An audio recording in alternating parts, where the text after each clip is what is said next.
Est-il vrai que rien ne mérite le sacrifice d'une vie humaine? Thèse. L'existence est quelque chose de sacré. Nous n'en sommes pas les auteurs, et il ne nous appartient pas d'y mettre un terme. Antithèse. Une vie humaine ne se réduit pas à la simple survie biologique. Elle n'a de prix que si elle est au service d'un idéal. Thèse. Une vie humaine est unique. En effet, toute vie est un don précieux, même s'il existe sur Terre des milliards d'individus. Essentiellement personnelle et relative à chacun, une vie humaine ne peut être remplacée par aucune autre. Premier argument, la vie est un don précieux. Ce n'est pas parce que le monde compte des milliards de vies humaines qu'une vie, prise en particulier, perd de sa valeur. Si des générations se succèdent à celles qui disparaissent, chaque vie reste singulière, c'est-à-dire non pas une vie parmi d'autres, mais une valeur. Montaigne reconnaît ainsi de bon cœur et reconnaissant ce que la nature a fait pour moi, essaie. Deuxième argument, la dignité de la vie humaine ne connaît pas de compromis. Parce que nous ne sommes pas nous-mêmes les auteurs de notre venue au monde, la vie humaine est en soi digne. Elle ne se monnaie pas, elle ne se compare pas, et nous avons à respecter le fait d'être en vie plutôt que mort ou rien. Selon Alain, exister est bon, non pas meilleur qu'autre chose, car exister est tout. Ne pas exister n'est rien. Troisième argument, toute vie humaine est l'objet d'une lutte. Notre quotidien souligne à lui seul l'importance viscérale que nous accordons à l'existence. Si la vie humaine était secondaire ou indifférente, alors pourquoi travaillerions-nous et combattrions-nous pour faire respecter et appliquer nos droits et nos lois? Nous consacrons notre existence à nous conserver en vie et à la perpétuer. Vivre est donc un art qui se justifie de lui-même. En bref, ce qui fait la valeur sacrée de la vie, ce n'est pas sa qualité mais le fait d'être plutôt que de ne pas être. Nous sacrifions notre vie à la conserver. Chaque existence est une réalité irremplaçable. Antithèse. Vivre n'est pas forcément digne.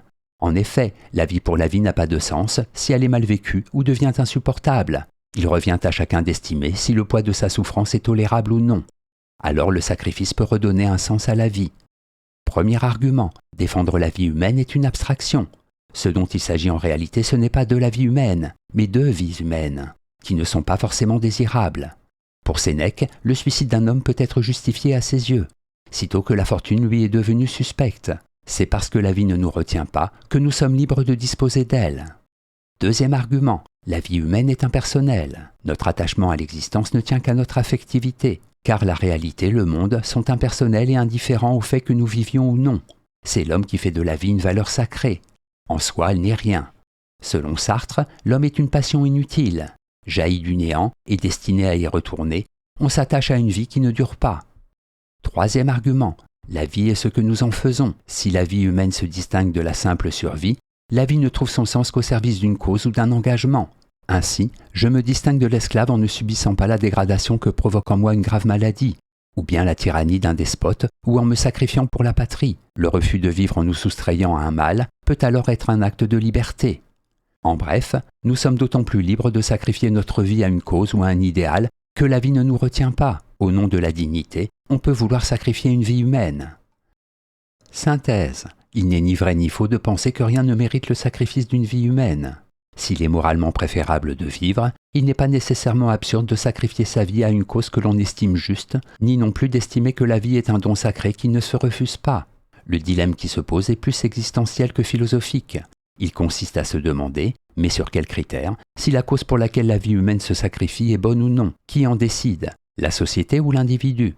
Soit on privilégie le point de vue de la société, et le fait de respecter la vie doit primer tout, quitte à brimer l'individu.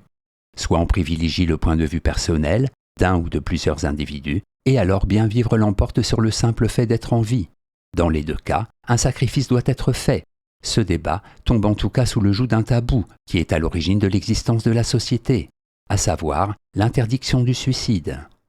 Notez commentaire, valeur, caractère de ce qui est désirable, et qui comprend la façon dont on se représente le vrai, le beau et le bien. Ici, le problème de la valeur de la vie humaine ne peut pas faire l'unanimité, si ce n'est par le recours à la force en interdisant le suicide. Citation. Le sacrifice est l'étalon de la valeur, et la valeur suprême est ce à quoi je reconnais que je dois sacrifier tout le reste, y compris la vie elle-même. Louis Lavelle, Traité des valeurs.